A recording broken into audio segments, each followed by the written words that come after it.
Hai semua, selamat datang ke kelas pemulihan Cikgu Piong. Hari ini kita akan belajar perkataan KVK, KVK.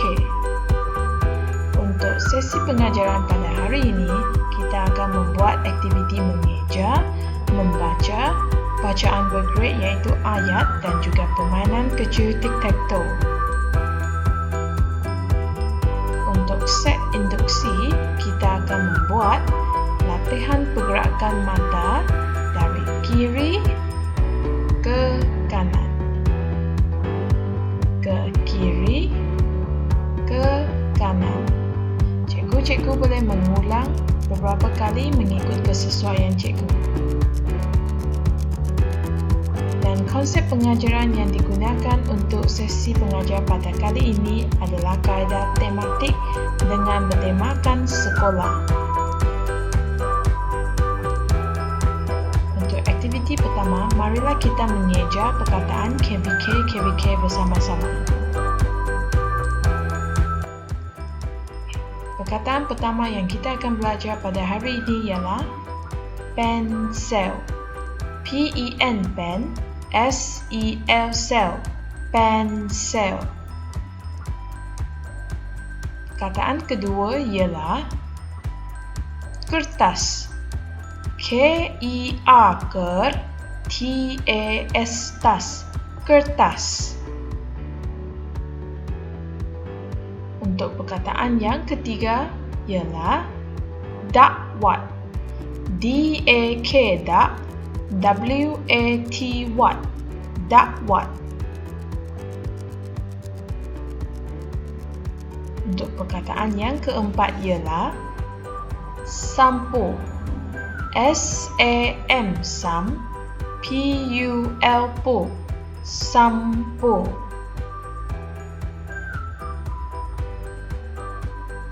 Untuk perkataan yang seterusnya adalah tempat di sekolah, iaitu kantin. K-A-N, kan, T-I-N, tin, kantin.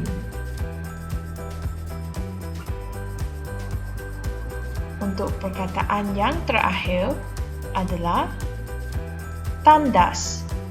T-A-N, tan, D-A-S, das, tandas.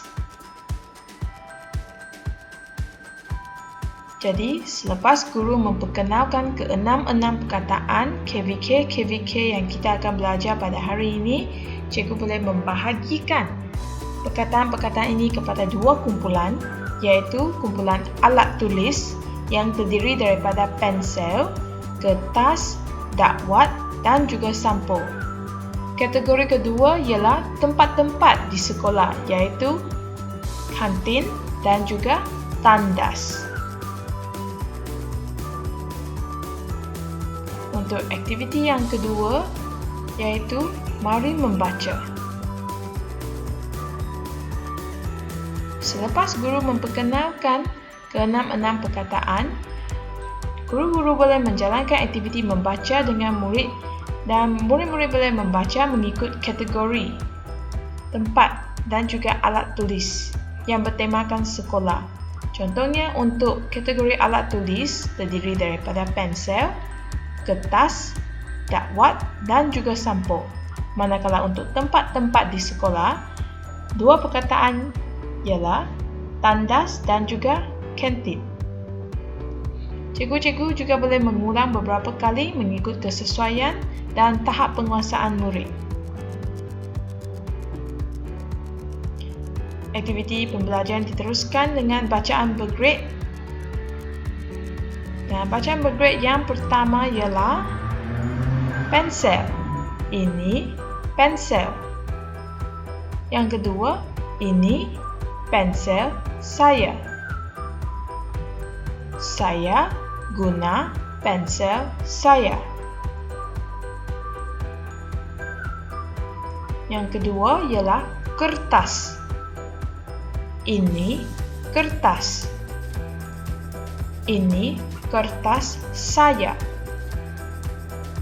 Saya guna kertas saya.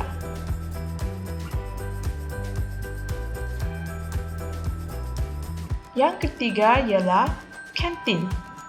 Ini kantin. Ini kantin sekolah. Saya makan di kantin.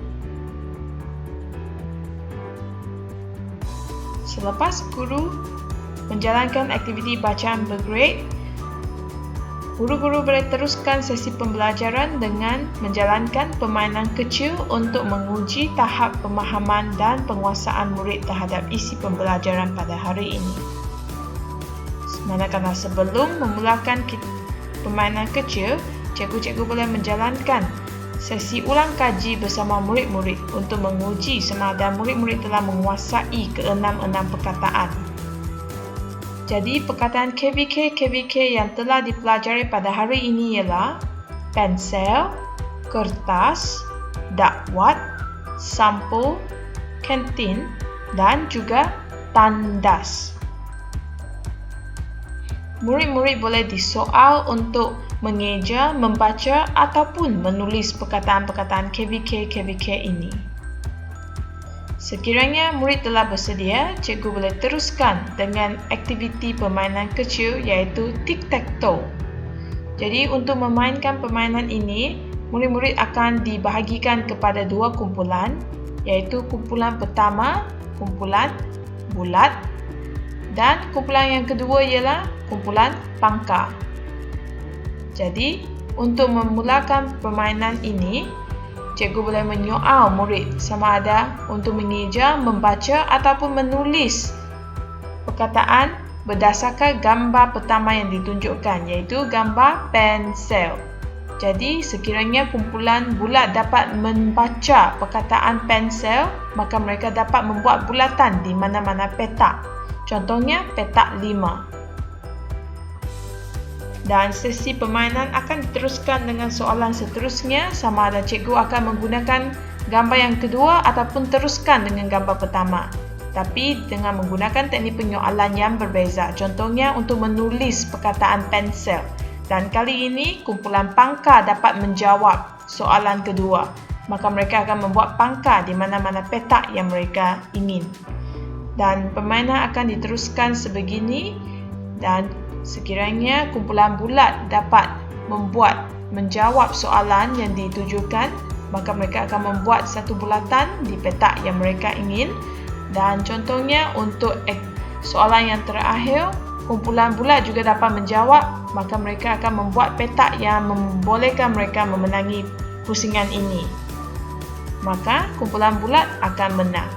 Dan sekiranya permainan telah dimenangkan oleh mana-mana kumpulan, cikgu-cikgu boleh tekan butang new game untuk memulakan pusingan kedua dengan soalan yang lain pula.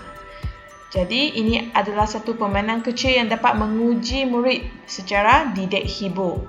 Dan diharapkan permainan kecil ini dapat membantu guru untuk meningkatkan tahap motivasi murid terhadap pembelajaran. Dan itu sajalah sesi pembelajaran pada hari ini. Saya Cikgu Piong daripada SJKC Pei Yuen. Kita jumpa lagi.